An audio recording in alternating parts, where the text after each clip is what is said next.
Mga ka-confess, bago natin simulan ng wild at nakakapanabik na kwento ngayong araw, nais ko muna kayong imbitahan na mag-subscribe sa YouTube channel ng Tagalog Wild Confession. Dito, hatid namin ang maiinit, mabibigat at makabuluhang mga kwentong siguradong tatama sa damdamin. Paalala lang po, ang lahat ng kwentong maririnig ninyo ay pawang katang isip lamang at ginawa para magbigay aliw at aral. Anumang pagkakatulad sa tunay na tao o pangyayari ay hindi sinasadya.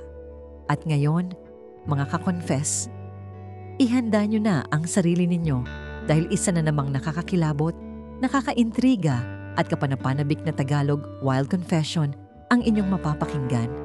Simulan na natin. Dear ATJ, itago mo na lamang ako sa pangalang Elisa bago ko simulan ang pagbubunyag ng sikretong nagpaguho sa propesyon at buhay ko. Kailangan ko munang ipaliwanag kung paano nagsimula ang lahat. Hindi ito ang tipikal na kwento ng guro at estudyanteng nag-iibigan sa luma at malapelikulang paraan. Ito ay isang modernong skandal na naganap sa gitna ng pressure, social media at isang lunsod na sadyang napakaliit para itago ang anumang malaking kasalanan, ang Naga City, Camarines Sur.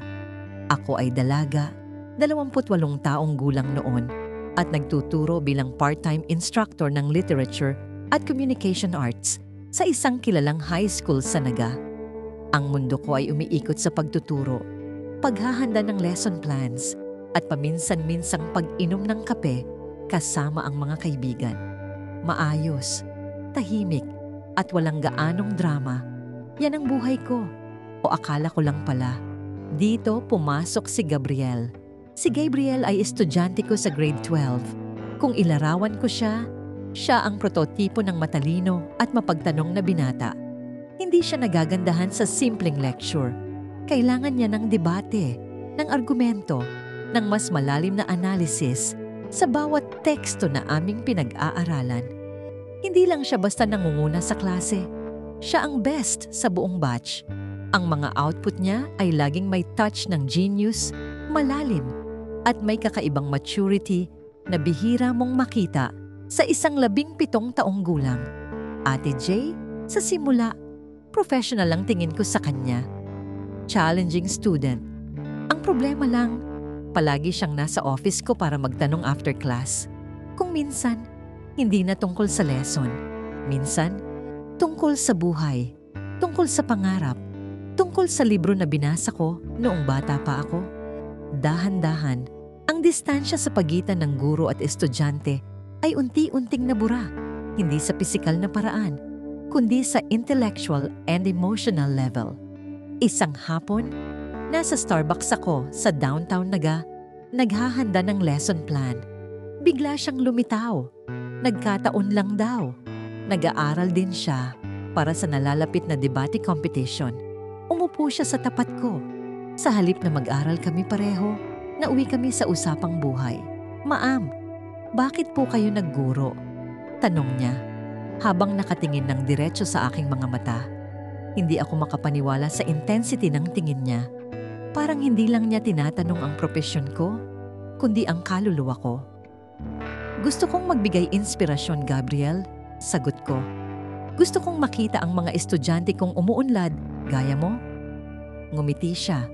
Ang ngiti niya, Ate J, ay hindi ang ngiti ng teenager. Ito ay ang ngiti ng isang matandang kaluluwang nakakita ng kasama. Kayo po ang pinakamalaking inspirasyon ko, Ma'am Elisa. Sa lahat ng ginagawa ko, lalo na sa pag-aaral, lagi kong iniisip na kailangan ko maging worthy na makinig sa lectures ninyo. Doon ko unang naramdaman ng kakaibang kaba. Hindi ito kaba ng satisfaction ng isang guro. Ito ay kaba ng isang babaeng naapektuhan.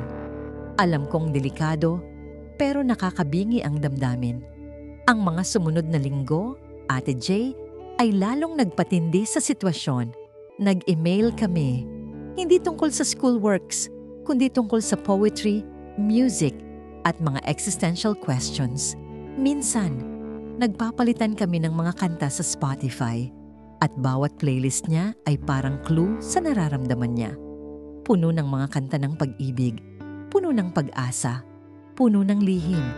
Ang pinakamalaking pagkakamali ko, Ate J, hinayaan ko ang sarili kong mag-isip na hindi ito masama dahil wala naman kaming ginagawa.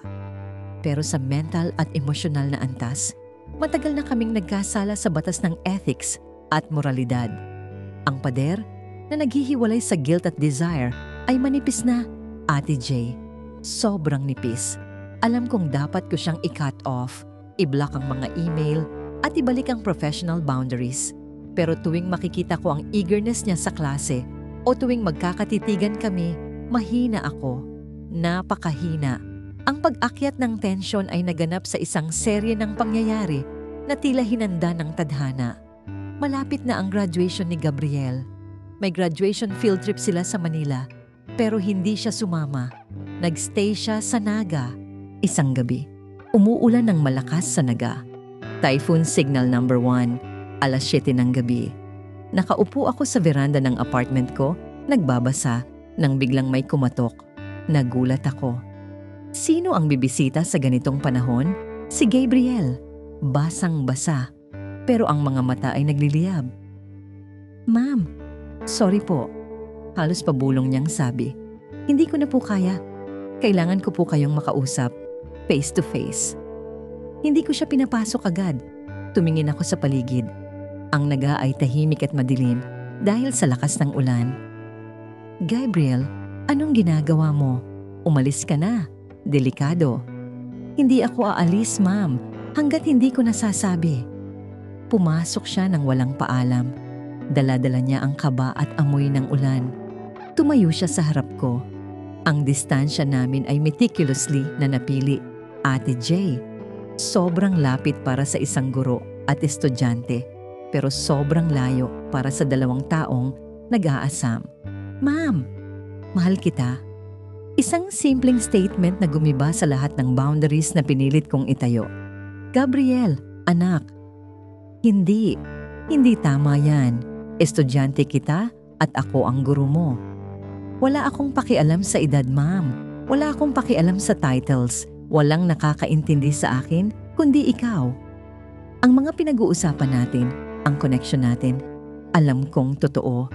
Hindi ito crush, Mami Lisa. Ito ay pag-ibig. Alam ko po, graduate na ako next month. Soon, hindi na kita estudyante. Ang bawat salita niya ay bomba sa katahimikan. Ang lakas ng intensity niya, Ate J, ay nagpatigil sa akin. Hindi siya nanginginig sa lamig. Nanginginig siya sa emosyon. Nilapitan ko siya para paalisin. Gabriel, umalis ka na. Makikita tayo. Pero sa halip na umalis, hinawakan niya ang kamay ko. Ang init ng kamay niya ay sumalubong sa lamig ng ulan sa labas. At bago pa man ako makapagsalita, hinalikan niya ako. Hindi ito matamis o maingat na halik. Ito ay gutong at desperado. Sa sandaling iyon, ang lahat ng aking moral principles, ang aking profesionalismo, ang etika ng pagiging guro, ay parang tinunaw ng desire. Tumugon ako. At iyon ang pinakamalaking pagkakamali ko. Doon nagsimula ang forbidden relationship namin. Ang Naga City, ang aming playground at ang aming piitan. Kami ay nagkikita sa mga motel na malayo sa downtown area, sa mga private resort na kailangan pang puntahan ng mahabang biyahe. Palagi kaming nangangamba at nasasabik. Ang aming routine ay kasing intense ng kwento. Sa klase, kami ay professional na guro at estudyante. Siya ay eager pa rin, ako ay strict pa rin. Walang makakahalata. Sa email, nagpapalitan kami ng mga encrypted messages, nag-uusap ng malalim na filosofiya na may double meaning na kami lang ang nakakaintindi. Sa gabi, siya ay naging lihim ko, ang comfort ko, ang escape ko. Ang relasyon namin ay nakaka-addict. Si Gabriel ay matanda sa isip, bata sa katawan, at ang combination na iyon ang nagdulot ng sexual chemistry at emotional depth na hindi ko naranasan sa mga kasing edad ko. Ang pag-ibig niya ay ganap at walang kondisyon. Hindi nakikita ang pagkakamali ko.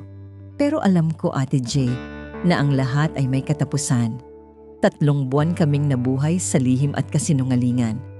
sobrang saya at sobrang takot sa parehong oras.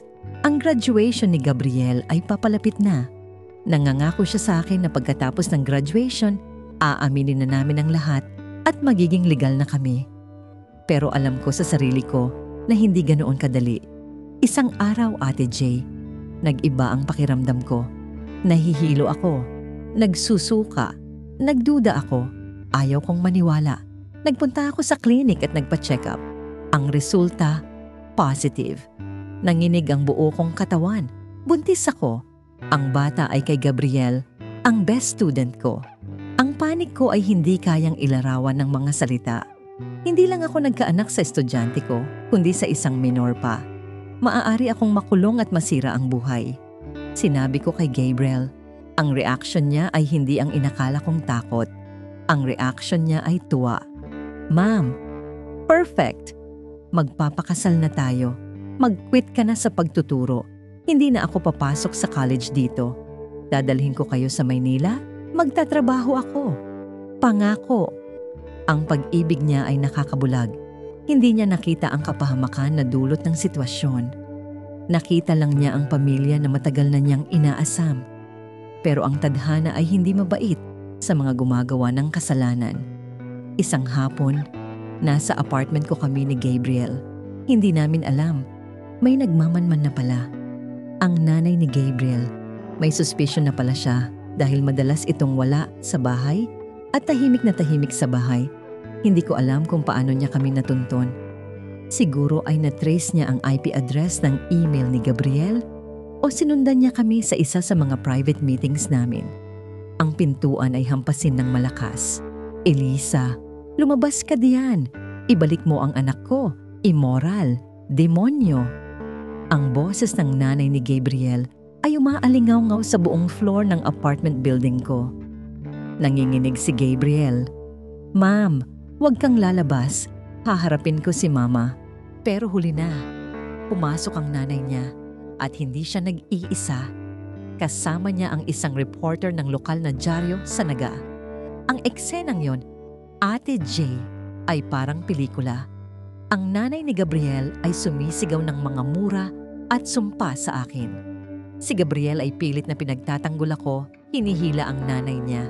At ang reporter ay kukuha ng litrato ng gulo at kahiyahiyang tagpo. Tingnan niyo, ma'am! Tingnan niyo! Pregnant ka! Sinira mo ang anak ko! Sinira mo ang future niya! Criminal ka! Ang sumunod na araw, ang buong Naga City ay umikot sa kwento namin. Ang headline sa dyaryo, Guro ng akit ng estudyante buntis. Ang Facebook at Twitter ay naglalagablab sa mga comments at hatred sa akin. Na-fire ako agad sa trabaho. Ang lisensya ko bilang guro ay ipinatawag at kinansela ng Professional Regulation Commission, PRC. Naging persona non grata ako sa komunidad. Si Gabriel, pilit siyang binabawi ng nanay niya. Sinampahan ako ng kasong slight physical injuries ng nanay niya. Ang rason ay dahil sinaktan ko raw si Gabriel sa aking apartment. Isang kasinungalingan na ginawa para mapaghiwalay kami at sirain ako. Sa gitna ng krisis, lumaban si Gabriel. Tumakas siya sa bahay nila at pinilit na kumuha ng part-time job para suportahan ako. Pero ayaw ko na, Ate J. Hindi ko kayang sirain pa ang future niya. Hindi ko kayang itali ang best student ng Naga sa isang iskandalosang guro na walang kinabukasan. Isang gabi, kinausap ko siya ng husto. Gabriel, kailangan mong umalis. Kailangan mong mag-aral. Kung mahal mo ako, protektahan mo ang future mo. Hindi ako dapat sa'yo. Umiyak siya. Nagprotesta. Pero sa huli, nanalo ako. Umalis siya sa Naga, nag-aral sa Maynila at pinutol ang kontak namin. Wala siyang alam na lihim akong lumabas din sa Naga, lumayo sa iskandalo at nanganak sa isang probinsya na walang nakakakilala sa akin. Ang sanggol namin ay isang batang lalaki. Ang mukha niya ay kopya ni Gabriel. Ang lihim ko, ang karma ko, at ang pag-asa ko. Buhay ako ngayon sa simpleng buhay sa malayong lugar. Nagtatrabaho sa isang di pang edukasyon na trabaho at tinatago ang pagkatao ko. Ang pangarap ko ay nasunog sa init ng Forbidden Desire. Alam ko, Ate J, na nagkamali ako. Hindi lang ito pag-ibig. Ito ay paglabag sa tiwala, sa etika, at sa batas. Ang intensidad ng pag-ibig namin ay proporsyonal sa bigat ng kasalanan namin. Iyon ang kwento ng guro na nasilo sa tukso ng forbidden love at intellectual connection sa kanyang pinakamatalinong estudyante. Ang Nagasiti, ang saksi sa aming pagbagsak. Mga ka-confess, at yan ang kwento ni Elisa, ang dalagang guro mula sa Nagasiti na ang intellectual passion ay nauwi sa isang forbidden at dramatikong iskandalo kasama ang kanyang best student. Isang kwento na nagpapakita na ang desire at emosyon ay kayang gibaing ang lahat ng boundaries at profesionalismo. Tandaan natin, ang pag-ibig ay malakas, pero ang prinsipyo ay dapat na mas malakas. Mga ka-confess, at dyan na nagtatapos ang ating kwento. Maraming salamat sa inyong walang sawang pakikinig at pagsuporta. Kung kayo ay naapektuhan at nagustuhan ng kwentong ito, inaanyayahan ko kayong suportahan ang aming channel. Huwag kalimutang mag-subscribe dito sa YouTube channel ng Tagalog Wild Confession at i-follow na rin ang aming Facebook page na Tagalog Wild Confession para sa mga maiinit, mabibigat at kapanapanabik na mga kwentong tiyak na tatatak sa inyong isipan. Hanggang sa susunod nating kwentong Tagalog Wild Confession, mga ka-confess, ingat po tayong lahat. Paalam.